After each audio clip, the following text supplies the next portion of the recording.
بسم اللہ الرحمن الرحیم. السلام علیکم. Dubai international public school and girls college Mansehra. Welcome back class 9 subject Urdu لازمی میں آپ کی سبجیکٹ ٹیچر مس اسما. ہم پڑھیں گے آج سبق نمبر 2 اسلام میں گداگری کی مذمت. اسلام میں گداگری کی مذمت کے مصنف ہیں الطاف حسین حالی. صنف ادب کے لحاظ سے یہ مقالہ ہے. مقالہ ایسے مضمون کو کہتے ہیں جس میں تحقیق، تنقید اور اصلاح پائی جائے. کسی بھی تحقیقی، تنقیدی اور اصلاحی مضمون کو مقالہ کہا جاتا ہے. تصنیف ہے مقالات حالی حصہ اول. اسلام میں گداگری کی مذمت. گداگری کہتے ہیں بھیک مانگنے کو اور مذمت کہتے ہیں برائی کو، یعنی کہ اسلام میں گداگری کو ایک برائی کہا گیا ہے. سبق کی دہرائی کرنے سے پہلے میں آپ کو بتا دوں طلباء کہ آپ لوگوں نے دھیان سے الفاظ کی ادائیگی پہ غور کرنا ہے، اور ساتھ ساتھ میں مشکل الفاظ کے معنی بتاؤں گی اور آپ نے ان الفاظ کے معنی کو ذہن نشین کرنا ہے. مصنف لکھتے ہیں کہ بھیک مانگنے کی جس قدر مذمت اسلام میں کی گئی ہے شاید ہی کسی اور مذہب میں اس کی اس قدر برائی کی گئی ہو. سوال کے انسداد کو رسول خدا صلی اللہ علیہ وآلہ وسلم اس قدر ضروری سمجھتے تھے جس طرح آپ صلی اللہ علیہ وسلم توحید و نماز پنجگانہ کی تعلیم کو اہمیت دیتے تھے. سوال مانگنا، انسداد، روک تھام یا خاتمہ. سوال کے روک تھام یا خاتمے کو رسول خدا صلی اللہ علیہ وآلہ وسلم اس قدر ضروری جانتے تھے جس طرح آپ وسلم توحید یعنی اللہ تعالیٰ کو ایک ماننا اور نماز پنجگانہ کی تعلیم، 5 وقت کی نماز قائم کرنے کی تعلیم دینے کو اہمیت دیتے تھے. اسی طرح آپ سوال کے خاتمے کو بھی ضروری سمجھتے تھے. چنانچہ عبد الرحمن رضی اللہ تعالی عنہ بن عوف بن مالک فرماتے ہیں. میں آپ کو بتا دوں کہ عبد الرحمن بن عوف کون ہیں. عبد الرحمن رضی اللہ تعالی عنہ بن عوف بن مالک یہ ایک مشہور صحابی ہیں جو کہ جن کا شمار عشرہ مبشرہ میں بھی ہوتا ہے، اور یہ ان اولین صحابہ میں سے ہیں جو سب سے پہلے حضرت پاک صلی اللہ علیہ وآلہ وسلم پر ایمان لائے، اور ان کا یہ 8ویں نمبر پہ آتے ہیں. چنانچہ عبد الرحمن بن عوف بن مالک فرماتے ہیں کہ جن لوگوں نے بیعت کی مطلب جنہوں نے حضرت پاک صلی اللہ علیہ وسلم کی اطاعت کو تسلیم کیا. بعض کو میں نے دیکھا کہ اگر کسی کے ہاتھ سے سواری کی حالت میں کوڑا بھی گر جاتا ہے، کوڑا کہتے ہیں چابک کو جس سے گھوڑے کو کنٹرول کیا جاتا ہے، ایک چمڑے سے بنی ہوئی ایک بڑی سی رسی نما چھڑی ہوتی ہے، تو وہ اس خیال سے کہ کہیں یہ بھی سوال میں داخل نہ ہو کسی راہ چلتے سے اپنا کوڑا نہ مانگتے تھے. اب عبد الرحمن رضی اللہ تعالیٰ بن عوف بن مالک کی روایت سے ہمیں یہ پتہ چلتا ہے کہ وہ فرماتے ہیں کہ جن لوگوں نے حضرت پاک صلی اللہ علیہ وسلم کو بیعت کی تھی وہ اس قدر ڈر گئے تھے کہ اگر وہ سوار ہیں، گھوڑے پہ سوار ہیں اور ان کے راستے میں چلتے ہوئے ان کے ہاتھ سے کوڑا گر جاتا ہے تو وہ کسی پیدل چلنے والے سے یہ نہیں کہتے تھے کہ یہ کوڑا اٹھا کے دو کہ کہیں یہ بھی سوال میں شامل نہ ہو جائے. بے شمار روایتوں سے معلوم ہوتا ہے کہ حضرت صلی اللہ علیہ وآلہ وسلم سائل سے نہایت نفرت کرتے تھے، یعنی بھیک مانگنے والے کو ناپسند فرماتے تھے، اور جو شخص بغیر اضطراری حالت کے یعنی بغیر کسی مجبوری کے سوال کے ذریعے سے کچھ وصول کرتا تھا یعنی مانگتا تھا اس کو اس کے حق میں حرام سمجھتے تھے. اور جو شخص ایک وقت کی بھی خوراک موجود ہونے پر سوال کرے اس کی نسبت فرماتے تھے کہ وہ اپنے لیے کثرت سے آتش دوزخ طلب کرتا ہے، یعنی کہ ایک شخص اس کے پاس ایک وقت کا کھانا موجود ہے اور اس کے باوجود وہ مانگتا ہے تو اپنے لیے جہنم کی آگ اکٹھی کر رہا ہے. حضرت صلی اللہ علیہ وآلہ وسلم نے بار بار فرمایا ہے کہ ہم میں سے جو شخص اپنی رسی لے کر پہاڑ پر جائے اور وہاں سے لکڑیوں کا گٹھا باندھ کر اپنی پشت پر لائے اور اس کو فروخت کرے تاکہ اللہ تعالیٰ اس کی حاجت کو رفع کر دیں، یہ اس کے حق میں بہت بہتر ہے بنسبت اس کے کہ وہ لوگوں سے بھیک مانگے پھر وہ اس کو کچھ دیں یا دھتکار دیں.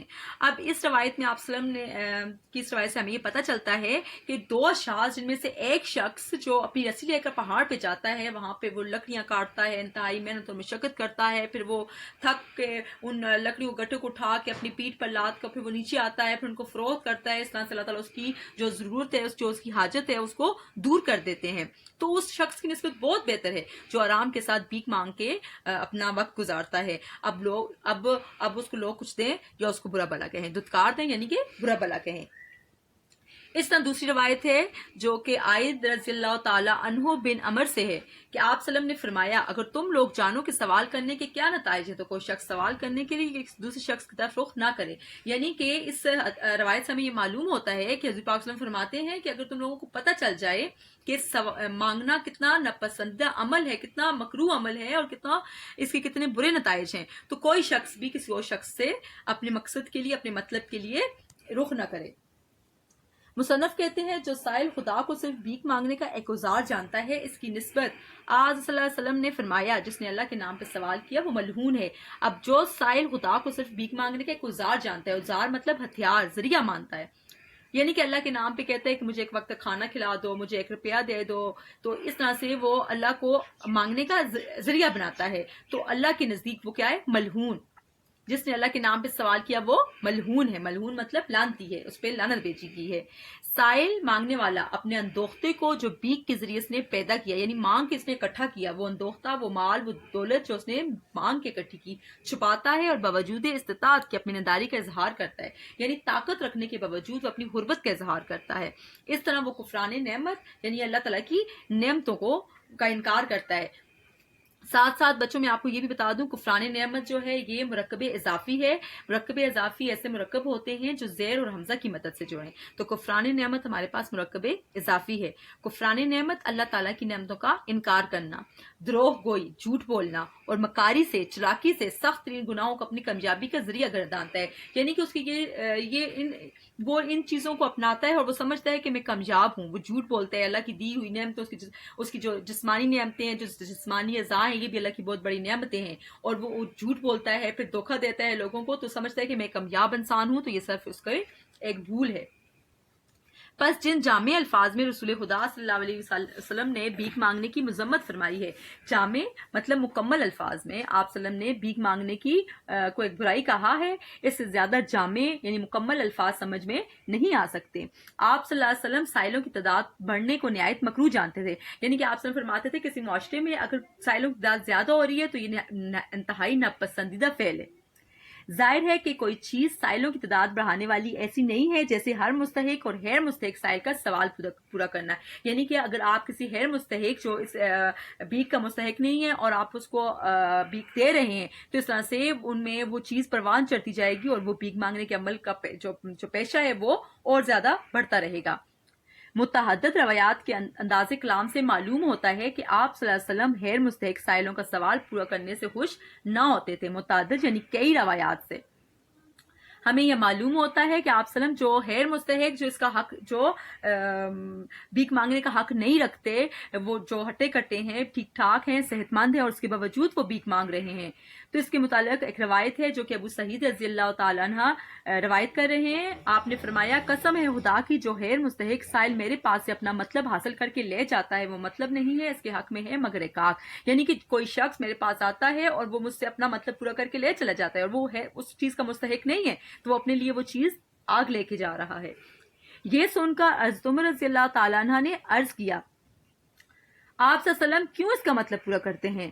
آپ صلی اللہ علیہ وسلم نے فرمایا کیا جائے، لوگ تو مانتے نہیں اور خدا تعالیٰ رد سوال کو مجھ سے پسند نہیں کرتا، یعنی کہ لوگوں کو تو میں اگر کہوں بھی تو وہ مجھ میری بات مانیں گے نہیں، اور لیکن اللہ تعالیٰ کو یہ بات پسند نہیں ہے کہ میں کسی کے سوال کو رد کر دوں، ٹھکرا دوں۔ اس باب میں ایک حدیث مشکات مشکات حدیث کی ایک بہت بڑی کتاب ہے۔ انصار میں سے ایک شخص آپ کی خدمت میں کچھ مانگنے کے لیے عرض ہوا۔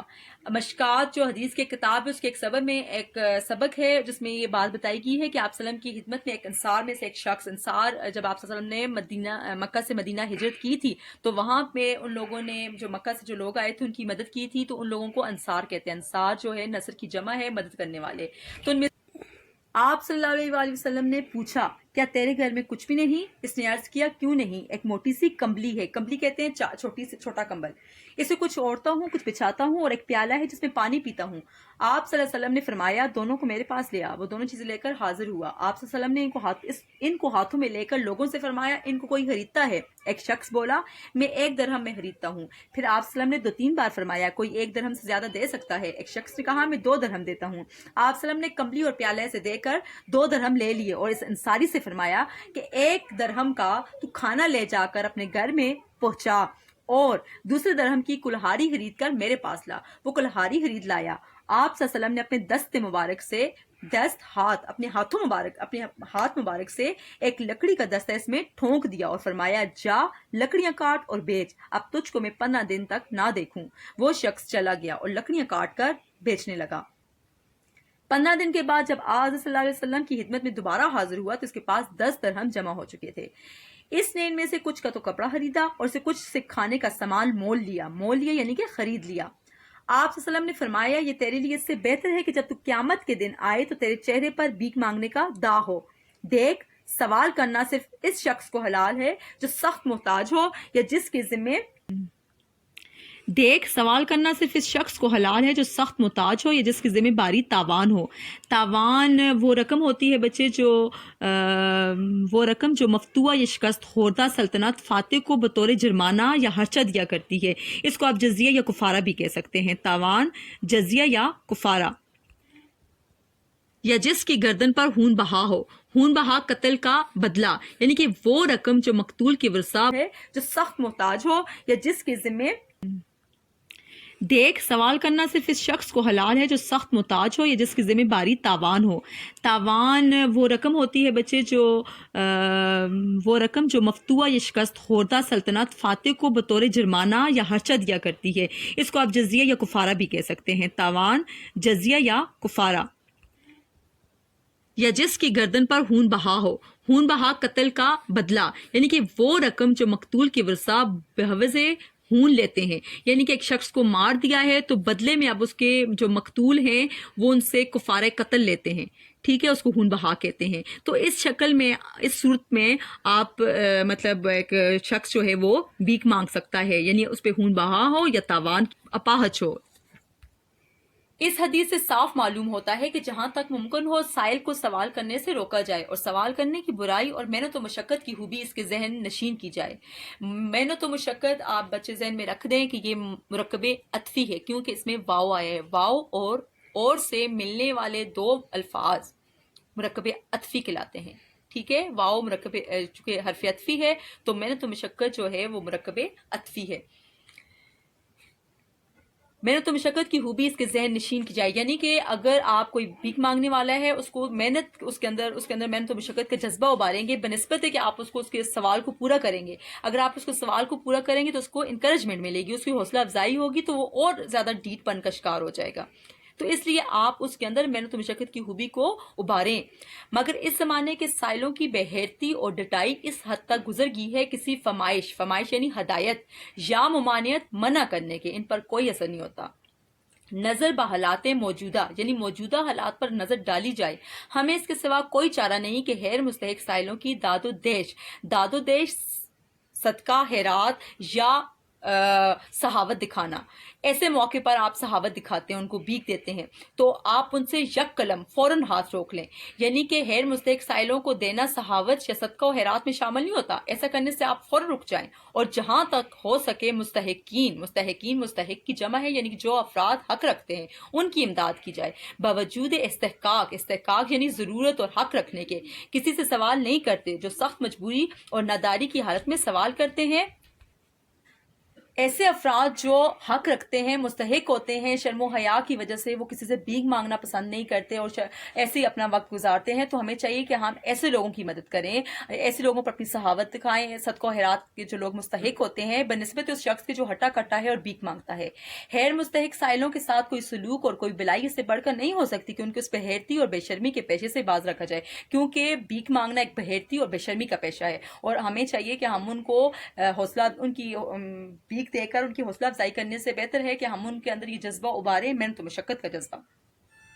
مصنف لکھتے ہیں ملک و قوم کے حق میں کوئی احسان اس سے زیادہ نہیں ہو سکتا کہ بھیک مانگنے کا بدترین پیشہ۔ اب بد جو ہے سابقہ ہے اور ترین لائقہ ہے، تو بدترین پیشہ یعنی سب سے برا پیشہ جو مرض متعدی کی طرح، پھیلتے ہوئے مرض متعدی کیا ہے؟ پھیلتا ہوا مرض۔ جس طرح سے زکام بھی مرض متعدی ہے اور منہ میں اگر چھال ہو جائے تو وہ بھی مرض متعدی ہے، اور اس طرح سے آج کل یہ جو ایک وائرس ہے جو آج کل جس کی وجہ سے آپ کو چھٹیاں بھی ہیں، مطلب کرونا وائرس، یہ بھی مرض متعدی ہے۔ تو یہ جو آپ جس ٹاپک میں ہم ڈسکشن کر رہے ہیں، جو سبق ہم پڑھ رہے ہیں، گداگری، بھیک مانگنا، تو یہ بھی مرض متعدی ہے۔ کیونکہ یہ بھی دن بدن ہماری افراد و قوم کی رگوں میں سرایت کرتا جا رہا ہے، جس سے روز بروز بھیک منگوں کی تعداد میں اضافہ ہوتا جا رہا ہے۔ ہمیں چاہیے کہ رفتہ رفتہ اس کی بہتری کی جائے، اس کو جڑ سے اتار پھینکا جائے۔ تاریخ بتاتی ہے کہ آج صلی اللہ علیہ وسلم کے بعد مدت دراز تک ممالک اسلامیہ میں سوال کرنا نہایت مذموم سمجھا جاتا تھا۔ آج مطلب اگر تاریخ پہ نظر ڈالی جائے تو آپ وسلم کے بعد کافی عرصے تک اسلامی ممالک میں سوال کرنا انتہائی برا عمل سمجھا جاتا تھا، ناپاک فعل سمجھا جاتا تھا اور طرح طرح سے اس کا انسداد یعنی خاتمہ کیا جاتا تھا۔ روایت ہے کہ حضرت عمر رضی اللہ تعالیٰ عنہ نے ایک سائل کی آواز سنی اور یہ سمجھ کر کہ بھوکا ہے اس کو کھانا کھلانے کا حکم دیا۔ تھوڑی دیر میں اس کی آواز پھر سنائی دی، معلوم ہوا کہ یہ وہی سائل ہے اور کھانا کھانے کے بعد اب پھر مانگتا ہے۔ آپ رضی اللہ تعالیٰ عنہ نے اس کو بلایا اور دیکھا اس کی جولی روٹیوں سے بری ہوئی ہے۔ آپ رضی اللہ تعالیٰ عنہ نے جولی کا ایک سرا پکڑ کر اس کو اونٹوں کے آگے جاڑ دی اور فرمایا تو سائل نہیں تاجر ہے۔ اب اس روایت سے ہمیں یہ پتہ چلتا ہے کہ آپ حضرت عمر رضی اللہ تعالیٰ عنہ نے یہ عمل اس لیے کیا تھا کیونکہ سائل کی ضرورت صرف ایک وقت کا کھانا تھا اور جو حضرت عمر نے ان کو وقت پہ کھلا دیا تھا، اب باقی ٹائم وہ پھر مانگ رہا تھا کیونکہ مانگنا اس کی عادت تھی۔ وہ تاجر کی طرح ان روٹیوں کو ذخیرہ کرتا اور پھر ان روٹیوں کو بیچ دیتا۔ اس لیے حضرت عمر نے اس کا یہ عمل ناپسند فرمایا اور اس کی روٹیاں لے کر اونٹوں کے آگے جاڑ دی اور اسے کہا کہ اگر تو سائل مطلب تو اگر ضرورت مند ہوتا تو میں نے تیری ضرورت کو پورا کر دیا تھا۔ علامہ مکڑی تاریخ اندلس میں لکھتے ہیں، سب سے پہلے میں آپ کو بتا دوں کہ علامہ مکڑی تاریخ اندلس میں لکھتے ہیں، سب سے پہلے میں آپ کو بتا دوں علامہ مکڑی شہاب الدین ابو العباس احمد بن محمد بکری جو مراکش کے بہت بڑے ادیب اور عالم دین تھے، اور اندلس جو ہے یہ ہسپانیہ کا پرانا نام تھا، اسلامی ملک تھا، اب یہ چونکہ اس پہ عیسائیوں کا قبضہ ہے۔ تو اس میں علامہ مکڑی تاریخ اندلس میں لکھتے ہیں کہ اندلس میں جس سائل کو تندرست اور کام کے لائق دیکھتے اس کو نہایت ذلیل کرتے اور سخت سست کہتے۔ مطلب اس کا یہ ہے کہ اگر وہاں پہ کوئی ہٹا کٹا شخص، کوئی صحت مند شخص اگر بھیک مانگتا یعنی کام کرنے کے لائق ہے اور اس کے باوجود وہ بھیک مانگ رہا ہے تو اس کو نہایت ذلیل کرتے، اس کو برا بھلا کہتے، اس کو سخت سست کہتے۔ اس کا نتیجہ یہ ہے کہ یہاں اپاہج یعنی کہ اپاہج لولا لنگڑا اور معذور آدمی یعنی کہ جس کی ٹانگیں ٹوٹی ہوں، ہاتھ پاؤں معذور ہیں، ہاتھ پاؤں سے، یا کوئی لولا لنگڑا ہے یا کوئی جسمانی اعضاء اس کا نہیں ہے، تو اس کے علاوہ وہاں پہ کوئی سائل آپ کو نظر نہیں آئے گا۔ مگر آگے مصنف کہتے ہیں مگر افسوس اور نہایت افسوس ہے اس زمانے میں ہمارے ملک میں جس قدر مسلمان بھیک مانگتے نظر آتے ہیں اس قدر کسی اور قوم کے لوگ نظر نہیں آتے۔ یعنی کہ مولانا الطاف حسین حالی کے مطابق یہ ہمارے مسلم معاشرے میں جس قدر اسلام میں گداگری کو بس سب سے پہلے مسلمانوں کا فرض ہے کہ اپنی حدود اور اختیارات میں جہاں تک اس کی دسترس ہو اس نالائق اور بری رسم کا انسداد کریں۔ حدود حد کی جمع اور اختیارات اختیار کی جمع، یعنی اپنی حدود اور اپنے اختیارات میں رہ کر اس بری اور اس ناپسندیدہ مکروہ رسم کا خاتمہ کریں۔ خاص کر ہمارے علماء اور واعظین کو لازم ہے۔ اب مصنف یہاں پر مسلم معاشرے کے علماء اور واعظین کو مخاطب کر کے ان کو ایک نصیحت کر رہے ہیں کہ وہ اس بری رسم کو ختم کرنے میں کیا کردار ادا کر سکتے ہیں۔ تو مصنف کہتے ہیں کہ خاص کر ہمارے علماء عالم کی جمع ہے اور واعظین واعظ کی جمع ہے جو منبر پر نصیحت کرتا ہے۔ واعظین کو لازم ہے کہ نہایت آزادی اور بے باکی بغیر ڈرے نہ ڈر ہو کر بے باکی سے واعظ کی مجلسوں میں سوال کی مذمت کریں، یعنی کہ سوال کی برائی بتائیں جو حدیثوں میں وارد ہوئی ہیں، یعنی کہ جو حدیثوں میں بتائی گئی ہیں، جو مضر نتیجے، نقصان دہ نتیجے سائلوں کی کثرت سے قوم کے حق میں پیدا ہوتے ہیں، اور اسراف اور فضول خرچی کی برائی، جو قرآن مجید میں جا بجا بیان ہوئی ہے، یعنی جگہ جگہ بتائی گئی ہے، عام مسلمانوں کے ذہن نشین کریں، ان کے دلوں میں بٹھا دیا جائے کہ ہٹے کٹے بھیک مانگنے والوں کو کچھ دینا بجائے نیکی اور بلائی کے الٹا گناہ کا مرتکب ہونا ہے۔ یعنی کہ علماء اکرام اور واعظین کا یہ فرض بنتا ہے کہ لوگوں کے ذہن میں یہ بٹھائیں کہ وہ اگر ہٹے کٹے شخص کو بھیک دے رہے ہیں، ایک تو وہ فضول خرچی کر رہے ہیں، اور فضول خرچی کرنے والا قرآن پاک میں بتایا گیا کہ شیطان کا بھائی ہے۔ ایک تو وہ ان کو دیکھ کر فضول خرچی کا مظاہرہ کر رہے ہیں، اور دوسرا وہ نیکی کمانے کے بجائے الٹا گناہ کا مرتکب ہو رہے ہیں، گناہ کا ارتکاب کر رہے ہیں۔ اس لیے ایسے ہٹے کٹے لوگوں کو کچھ دینے یا دتکارنے کے بجائے ان کے اندر یہ شعور بیدار کیا جائے، اپنی واعظ کی مجلسوں میں، اپنے بیان میں یہ بتایا جائے کہ وہ محنت اور مشقت کی طرف راغب ہو، وہ کمائیں، وہ محنت کریں، مزدوری کریں۔ اس طرح وہ بتاتے ہیں کہ جس قدر ایسے لوگوں کو دیا جاتا ہے اسی قدر مستحق بیواؤں، یتیموں اور ہمسایوں کی حق تلفی ہوتی ہے۔ یعنی کہ آپ جس قدر ایسے لوگوں کو دیں گے اسی قدر مستحق لوگ، مستحقوں میں کیا آتے ہیں؟ بیوہ، یتیم اور آپ کے غریب ہمسائے۔ جو مانگتے نہیں ہیں بلکہ سفید پوش لوگ ہیں اور اپنی خاموشی کے ساتھ اپنی زندگی کے دن گزار رہے ہوتے ہیں، لیکن وہ شرم و حیا کی وجہ سے کسی کے آگے ہاتھ پھیلاتے نہیں ہیں۔ اگر آپ ایسے لوگوں کو، ایسے مستحق لوگوں کی مدد کریں گے، ایک تو آپ کو ثواب ہوگا اور دوسرا یہ کہ ان کے دلوں میں آپ کے لیے محبت پیدا ہوگی۔ اسی قدر بھیک مانگنے کا ناپسندیدہ طریقہ زیادہ رواج پاتا ہے اور اسی قدر قوم کے کام کے آدمیوں کی کمی ہوتی ہے، یعنی کہ آپ جس قدر کسی کو بھیک دیں گے، اس سے تو قوم کے زیادہ لوگ جو ہیں، جو بھیک کی طرف راغب ہوتے ہیں، وہ ڈیپ پن کا شکار ہو جاتے ہیں، طنازان ہو جاتے ہیں، اور جو قوم کے کام کرنے والے آدمی ہیں تو ان میں کمی ہوتی ہے اور معاشرہ ترقی نہیں کر سکتا۔ یہ جس معاشرے کے زیادہ تر لوگ بھیک مانگیں گے اور کام محنت مزدوری نہیں کریں گے یا ان کے اندر مشقت کا شوق نہیں ہوگا، تو کیا ہوگا کہ ملک جو ہے ایک تو دوسرے ممالک اس کو حقارت کی نظر سے دیکھیں گے اور اس کی عزت نہیں کریں گے۔ تو پیارے بچوں، عزیز طلبہ، ہم نے یہ سبق پڑھا، اس سبق کو پڑھنے کے بعد آپ کے ذہن میں ایک چیز آ گئی ہوگی کہ سبق کے پیچھے ایک مقصد بھی تھا۔ وہ مقصد کیا تھا کہ مولانا الطاف حسین حالی ہمیں یہ بتانا چاہتے ہیں کہ اسلام میں گداگری کو ایک برا پیشہ کہا گیا ہے۔ تو ہمارے اندر یہ اویئرنیس ہے، یہ شعور ہونا چاہیے کہ ہم بھی اس چیز کو آگے بڑھائیں، اور اس سبق کو پڑھنے کے بعد آپ یہ چیز کو جان گئے ہیں تو اس کی بہتر یہ ہے کہ لوگوں کے اندر یہ شعور بیدار کریں۔ اب آپ نے اس سبق کو دھیان سے دوبارہ ریڈ آؤٹ کرنا ہے، اس کی دہرائی کرنی ہے، اس کو پڑھنا ہے، اس کے مشکل الفاظ کے معنی کو سمجھنا ہے، اور دوسری بات یہ ہے کہ اس کے مشکل الفاظ کے معنی آخر میں دیے گئے فرہنگ میں ہیں، تو آپ فرہنگ کو دیکھ لیجئے، وہاں پر احراب لگائے ہوئے ہیں، آپ ان کو پڑھیں اور اپنی کاپی پر اس کو نیٹ اور کلین کر کے لکھیں۔